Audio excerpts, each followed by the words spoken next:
Hello and welcome to About 6 Acres. I'm Juana. And I'm Nick. And today we're going to take you with some of the things that we're working on.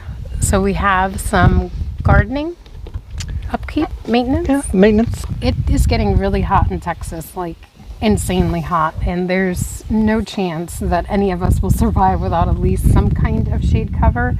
And unfortunately, I think the chickens can get somewhere easily. The geese can find shade easily. Mystico and Clark can find shade easily. They have a nice big tree. But our girls and our babies, they get exposed. Yeah, we don't have any trees like on the interior of the property around the stuff, except by the boy shed. Yeah. So, got to do some makeshift shade protection on the outside of the fence and a little structure for them. So let's take you through our day. Here's a little look at the before Nick starts work, and then we'll share the after. He's going to be moving the electric fence just to give himself some space.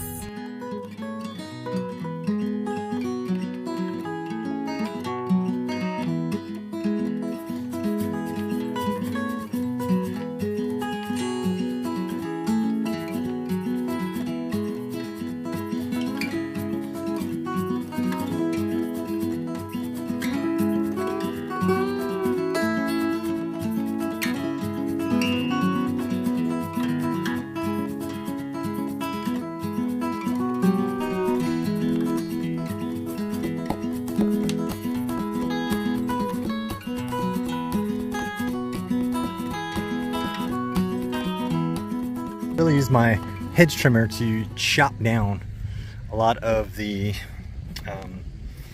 cover crop that we had, clover, peas, oats, and so I'm gonna leave it as mulch in there.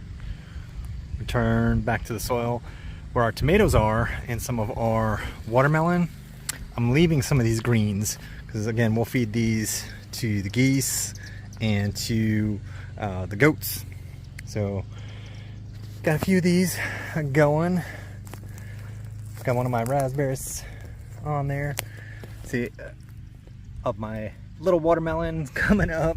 Got a few over there. So we saved those, cut those around. Some of the blueberries. Got a few blueberries. Yay, a handful of blueberries. Nice. That should, still help keep things keep the moisture in when I leave this here. There's some seeds for the clover that'll go back in the ground, but hoping to flush that nutrients back in the ground for a little bit for these tomatoes and blueberries and remaining watermelon. So that's all for that. We can hand pull later. I think that's what we'll do later in the season is hand pull and maybe add some of our compost from the compost pile. This season I pruned aggressively the peach trees out to try to shape them and was hoping for good, peaches this year.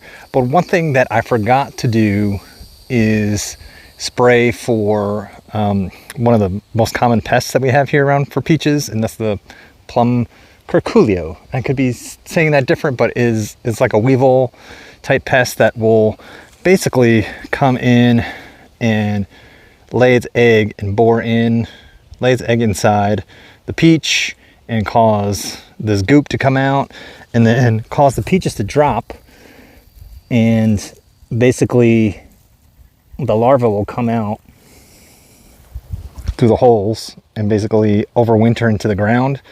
So what I need to do, a couple things what I need to do is I need to look into a time to spray again before next season and clean up a lot of the peaches that fell, but might also have to look into applying, there's beneficial nematodes that you can apply to the tree and apply to the ground that will go after the grubs of the Plum Curculio.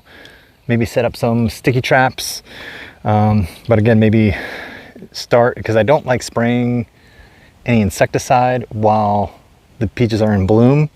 So, and because we've had such a wet weather, spraying was kind of delayed a little bit as well. So for next season, I might have to initiate some type of insecticide program, either with neem or spinosad, I think it's called, and use that, or maybe a kaolin clay, but that way I can kill off any of the weevils that come on the top and then around the base. So I have to do a little cleanup, and then right now what I'm doing too is opening up the base of the tree by taking my edger and my trimmer and just trimming out a lot of the tall grass around it so there's more airflow. Hopefully that sun will bake out anything that's in here. But yeah, a little disappointment, but we may get a handful of peaches that are still good. And I think mostly in those trees we'll get a few, and those 2 trees up there, but maybe a handful of peaches this year. The heat is starting already, so especially hard on the goats, so we're putting up some shade cloth material for them. We put up the sail over Minnie and the babies this morning, so they have somewhat of a shaded area as the sun moves throughout the day. Now we're just concentrating on the other ladies, so we have different cloth that we're going to put up and shield on the one side, and then we're going to make a little canopy on the other. So we're going to have to put in a post somewhere and have it so they can have like a little corner of shade.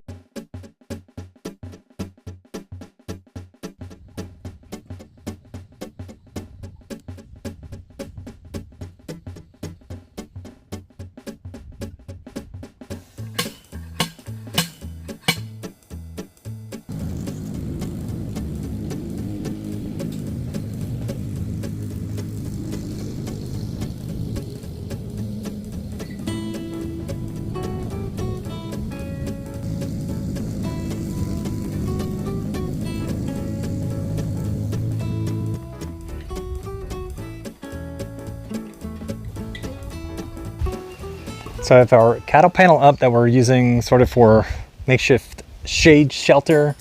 We have some of the shade cloth we had purchased for the garden that we're going to put up. And then on the outside of the main fence, we have some other shade cloth that we'd used before that we're going to put on the outside. And so breeze can get through, but it cuts out that harsh sun. So I hope they'll like it. I like it. I can stay here most of the day.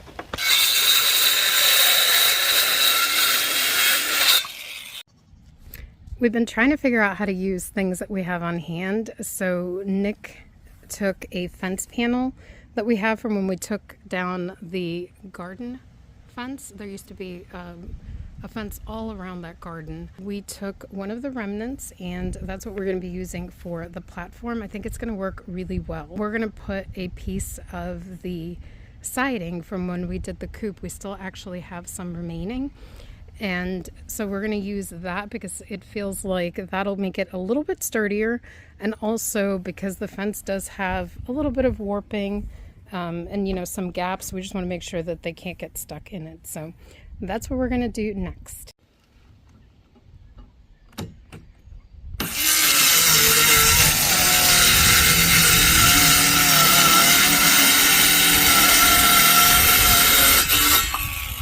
We have the platform completed with the siding that we had left over put on top of the fence panel, and then we're going to take it over and put it under our new shaded area for the girls and see if they like it.